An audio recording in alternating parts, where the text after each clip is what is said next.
就在不久前，莱西还在领导伊朗政府支持哈马斯和胡塞武装，与以色列大打出手。而他突然离世的消息不仅让人们感慨世事无常，也引发了人们的讨论：总统的缺失是否会导致伊朗出现权力真空，进而击垮这个国家？答案是否定的。倘若在其他国家，总统突然离世必然引发政坛地震，但是在伊朗，总统之上的最高领袖才是真正的权力核心。1979年2月1号，什叶派大阿亚图拉霍梅尼乘王者之威回到了伊朗，这个国家从此改天换地。巴列维国王的出逃，霍梅尼的回归只是这场革命的第一步。一个新生政体的当务之急是制定宪法、组建政府，伊朗也不例外。霍梅尼起初任命自由运动领导者巴扎尔干为临时政府总理，后者在当年6月份拿出了革命后的第一份宪法草案。霍梅尼满怀欣喜地接过草案，结果越看越气愤。巴列维王朝时期的国王一边穷兵黩武，一边引进西方文化糟粕，前朝的世俗化政策使伊朗人失望透顶。但巴扎尔干的宪法草案却也带有明显的共和派倾向。在巴扎尔干的提案中，伊朗像埃及等国一样确立了总统这一职位，并且给了总统很大的权力，而宗教力量对政治的干预需要受到诸多限制。除了没有君主，这份草案与1906年的那份王国宪法几乎一模一样。作为一个以宗教身份起家的领袖，霍梅尼扔掉巴扎尔干的草案，决心建立一个以教法学家治国的国家。他在伊朗发起全民选举，让民众选出自己信任的制宪专家委员会，相当于别国的制宪议会。这个73人组成的委员会不负众望，3个月后，他们拿出了一份新的宪法草案。就在这份草案中，霍梅尼在伊朗总统之上设置了一个真正的最高领袖。草案第5条写道：伊朗伊斯兰共和国由为大多数什叶派穆斯林承认的，并被什叶派高级教士普遍认可的教法学家领导。第113条、第162条的阐述更加明确：伊朗伊斯兰共和国总统是权力次于最高领袖的国家领导人。最高领袖直接任命伊朗司法系统的高级官员，包括伊朗最高法院院长和总检察长。如此一来，宗教权力、政治权力、司法权力全寄于最高领袖一身。霍梅尼还设置了凌驾于伊斯兰议会之上的宪法监护委员会，这个委员会有权否决议会的决议，罢免现任总统。而宪法监护委员会的部分成员由最高领袖任命，他们当然也要听命于最高领袖。通常情况下，最高领袖干预政治、司法的意愿都是通过该委员会实现的。宪法草案出炉的当月就获得了霍梅尼的批准，4月通过全民公投，在1600万选民中获得了 99.5% 的支持率。不怪伊朗人思想封建，实在是巴列维王朝给百姓留下了太痛苦的记忆。仅有法理层面的保障还不够，霍梅尼还需要一股强劲的力量来维系自己的统治，可这偏偏也是他最放心不下的。现有的伊朗军队源自王国时期，他们在伊斯兰革命时期的中立直接逆转了斗争双方的力量对比。可以说，霍梅尼能够上台与伊朗军队的间接支持有莫大的关系。然而，军队的选择只不过是一次政治投机。昨天他们可以坐视巴列维国王被推翻，今天他们就能对新政权造成致命一击。自回国之日起，霍梅尼就一直在整合各个派系武装，致力于打造一支独立于旧军队之外、听命于自己的新军队。在新宪法中，新成立的伊斯兰革命卫队被赋予了与旧军队同等的地位。在此后的国防建设中，伊斯兰革命卫队更是获得了更多的资源。而在法理上，伊斯兰革命卫队与伊朗总统是平行的存在。莱西出事前的伊朗副总统甚至就是伊斯兰革命卫队的前军官。不过，作为伊朗事实上的统治核心，最高领袖的权威并非没有受到过挑战。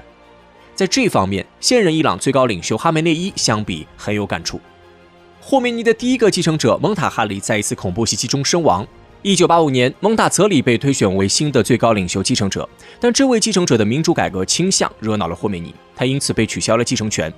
1989年，霍梅尼病逝前后，伊朗陷入了双雄并立的局面，其中之一是哈梅内伊，另一方是戈尔佩贾尼。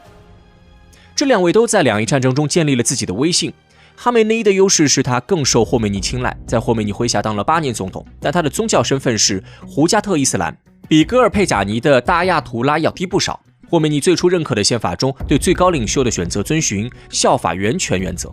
即最高领袖必须是宗教最高权威的规定。如果伊朗没有获得广泛认可的宗教权威，那就由3至5人组成最高领袖委员会。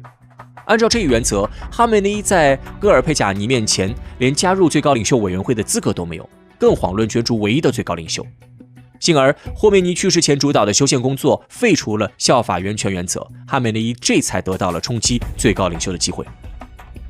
这次宪法修改还包括扩大最高领袖的政治、立法、司法权利，将最高领袖限制在1人等内容。这些新规则使最高领袖这一职位看起来更加诱人，候选人的竞争更加激烈。霍梅尼去世后的第2天，伊朗专家会议开始举行最高领袖选举。哈梅内伊凭借担任总统期间在政界、军队中攒下的人脉，2次选举均大幅领先戈尔佩贾尼，由此登上了最高领袖大位。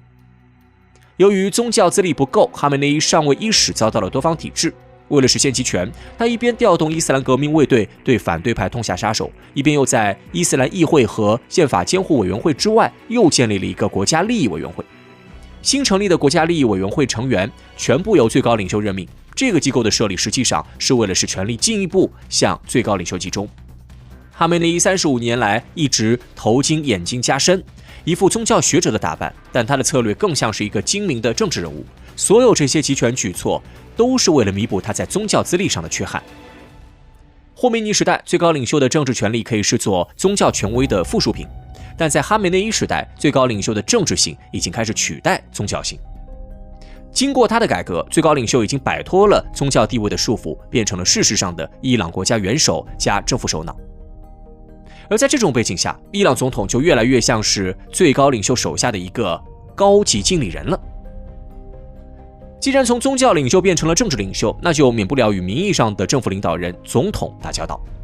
伊斯兰革命之初，走温和路线的伊朗首任总统巴尼·萨德尔曾屡次批评革命中学生的冲动，称他们要建立一个政府中的政府，而霍梅尼对此表示反对。这场纠纷的结果是，两伊战争中伊朗失利之际，霍梅尼指责萨德尔指挥失当，导致国家蒙受损失，借议会和法院之手罢免了萨德尔。这是伊斯兰伊朗历史上第一次总统与最高领袖的冲突，而哈梅内伊也遇到过这样的刺头总统。1997年上台的总统赛义德·穆罕默德·哈塔米主张伊斯兰民主，提出了一系列改革经济体制、建立公民社会、寻求与西方和解的政策，甚至把矛头瞄准了哈梅内伊本人。但哈梅内伊却没做出任何行动，就化解了这次危机。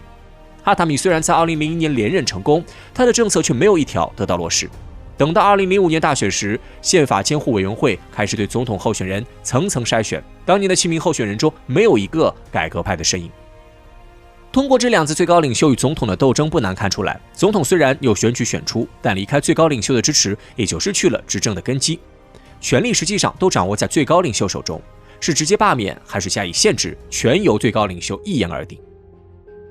伊斯兰革命以来，能够按照自己的想法施政的总统也不在少数，比如21世纪初的内贾德，还有最近刚刚死于空难的莱西。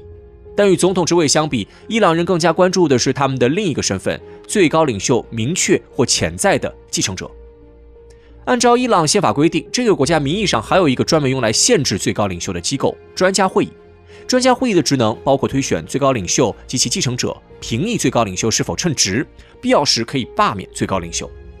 但专家会议成员的选拔又受到宪法监护委员会的制约，相当于间接受最高领袖控制。况且，专家会议选出最高领袖时，也就注定了他们是信任最高领袖的支持者。专家会议对最高领袖起到的制约和监督作用非常有限。对伊朗而言，莱西的死的确是一个沉重的打击，但重创伊朗的原因是他被视为哈梅内伊的继承者。但总统之死本身却不会对伊朗产生太大的直接影响。值得注意的是，如今的伊朗副总统有伊斯兰革命卫队的背景，莱西之死很有可能导致伊朗权力进一步向最高领袖集中。而这次突发事故能否影响陷入僵持的中东局势，要再过一段时间才能给出答案。